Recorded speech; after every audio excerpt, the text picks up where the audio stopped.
নমস্কার বন্ধুরা, নবদিগন্ত চ্যানেলের পক্ষ থেকে আপনাদের সকলকে জানাই স্বাগতম।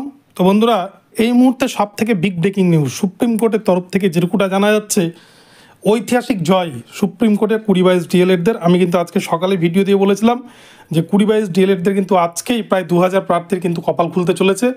আমার যে ভবিষ্যৎবাণী সেটা কিন্তু এবারে হুবহু মিলে গেল। কতজন এমপ্যানেল হলো, কী কী জাজমেন্ট দিল এবং অর্ডার কপিতে কী কী রয়েছে, বিচারপতি কী বললেন, সমস্ত কিছু আপডেট এই ভিডিওতে আপনাদের জন্য থাকছে। আপনারা ভিডিওটি প্রথম থেকে শেষ পর্যন্ত ধৈর্য সহকারে বিস্তারিত দেখুন, তাহলে পুরো বিষয়টি ক্লিয়ার হয়ে যাবে। তবে তার আগে বলি, যারা প্রথমবার চ্যানেলটি দেখছেন আপনারা অবশ্যই চ্যানেলটিকে সাবস্ক্রাইব করে নেবেন এই ধরনের আপডেট সবার আগে সবার প্রথমে পাওয়ার জন্য। তো চলুন আমরা মূল পর্বে ফিরে যাই এবং বিস্তারিত আপডেটটি সম্পর্কে দেখে নিই। তো বন্ধুরা, আমি সকালে কিন্তু আপনাদের বলেছিলাম এই শুনানিটি, এই মামলাটি কিন্তু 39 নম্বর সিরিয়ালে থাকলেও মামলা কিন্তু আজকে নেবে বিচারপতিরা, ফাইনাল জাজমেন্ট আসবে, আপনাদেরকে এমনটা জানিয়েছিলাম। আর সেটাই কিন্তু ঘটলো। PS নরসিম্হা স্যার এবং মনোজ মিশ্রা স্যারের বেঞ্চেই কিন্তু আজকে এই মামলার ফাইনাল জাজমেন্ট চলে এলো।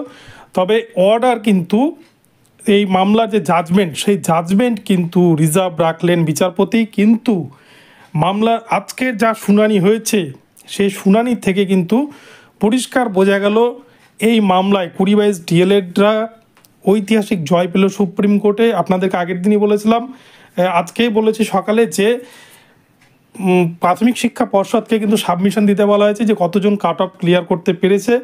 তো এরকম সাবমিশনে কিন্তু এখনও পর্যন্ত যা আপডেট, প্রায় 1900 জন মতো, 2000-এর কাছাকাছি ক্যান্ডিডেট কিন্তু তারা এই 9533 প্যানেলের কাট অফ ক্লিয়ার করতে পেরেছে। আর 2000 মতো সিট কিন্তু পর্ষদ অলরেডি 20-22দের জন্য রেখেছে। তো সেই জায়গায় দাঁড়িয়ে কিন্তু 2000 জনের চাকরি এক প্রকার নিশ্চিত হয়ে গেল। কিন্তু মামলার ফাইনাল জাজমেন্টের অর্ডার কিন্তু ঘোষণা করেনি সুপ্রিম কোর্ট। কিন্তু আজকে শুনানি থেকে এটুকুটা ক্লিয়ার যে 2000 জন কিন্তু নতুন করে চাকরি পেতে চলেছেন এই 20-22 ডিএলএড মামলায়।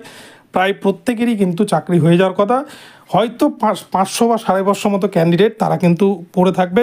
ইন্টারভিউ দেওয়া ক্যান্ডিডেটের সংখ্যা ছিল প্রায় 2500 সামথিং। আর এখানে প্রায় 1900 বা 2000 মতো ক্যান্ডিডেট কিন্তু এমপ্যানেল হচ্ছে। তো এই জায়গায় দাঁড়িয়ে প্রায় 550 বা 650 মতো ক্যান্ডিডেট কিন্তু বাকি পড়ছে। তো এই জায়গাতে এটা কিন্তু একটা গুড নিউজ বলা যায় 20-22 ডিএলএডদের জন্য। এটা একটা ঐতিহাসিক চ্যালেঞ্জ প্রাথমিক শিক্ষা পর্ষদের বিরুদ্ধে সুপ্রিম কোর্ট থেকে কিন্তু তাদের চাকরি ছিনিয়ে নিয়ে আসা, এটা কিন্তু একটা বিরাট বড় অ্যাচিভমেন্ট বলা যেতে পারে। তো এই 9533 প্যানেলে আবারও নতুন করে 2000 জন অ্যাপয়েন্টমেন্ট পেতে চলেছে। তাদের জন্য কিন্তু অর্ডার খুব শীঘ্রই আসছে।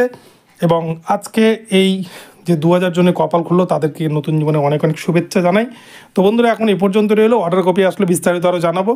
ভিডিওটি ভালো লাগলে চ্যানেলটিকে সাবস্ক্রাইব করে দেবেন। দেখা হচ্ছে পরবর্তী ভিডিওতে। সকলে ভালো থাকবেন, ধন্যবাদ।